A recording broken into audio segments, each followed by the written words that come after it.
பார்த்து வருகிறோம். கோவை மதுரை மெட்ரோவை நிராகரிக்கும் முன்பாக தமிழ்நாடு அரசிடம் ஏன் விளக்கம் கேட்கவில்லை என்று எம்பி தயாநிதி மாறன் கேள்வி எழுப்பியிருக்கிறார்.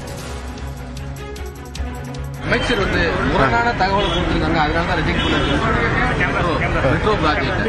அதாவது இதை நீ எப்போ சொல்லணும் ஆய்வு கொடுத்துருக்காங்களே, கொடுத்து கிட்டத்தட்ட 2 நாடுகளை அந்த கோப்பையை வைத்துக் கொண்டு என்ன இப்ப சொல்வீங்களா?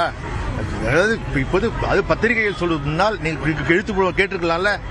குறை நேரம் இருக்கு, நிறைய இருக்கு, குறைகள் இருக்கு, நிறைகள் இருக்கு, பேசிருக்கலாம். ஏன் பேசல நீங்க?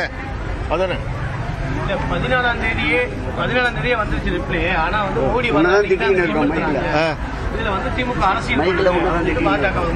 தமிழ்நாட்டுக்கு விரோதமாக எதை செய்தாலும், ஒன்றிய அரசு செய்தாலும் அது எதிர்க்கின்ற ஒரே துணி உள்ள கட்சி திமுக தான். துணி உள்ள முதலமைச்சர் திரு மு.க. ஸ்டாலின் அவர்கள் தான். நாங்கள் தமிழ்நாட்டு மக்களுக்காக, தமிழ்நாட்டு மக்களை தலை குடிய விட மாட்டோம் என்று உறுதி எடுத்து செயல்படுகிறோம். அமைச்சர் முரணான தகவலை கொடுத்திருக்காங்க, அதனால தான் ரிஜெக்ட் பண்ணிருக்காங்க மெட்ரோ ப்ராஜெக்ட்.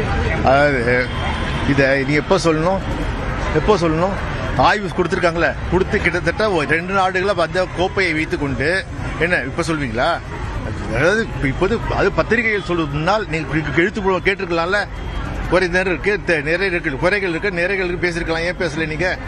அதானே 14ஆம் தேதியே வந்துருச்சு ரிப்ளை. ஆனா மோடி தமிழ்நாட்டுக்கு விரோதமாக எதை செய்தாலும், ஒன்றிய அரசு செய்தாலும் அது எதிர்க்கின்ற ஒரே துணி உள்ள கட்சி திமுக தான். துணி உள்ள முதலமைச்சர் திரு மு.க. ஸ்டாலின் அவர்கள் தான்.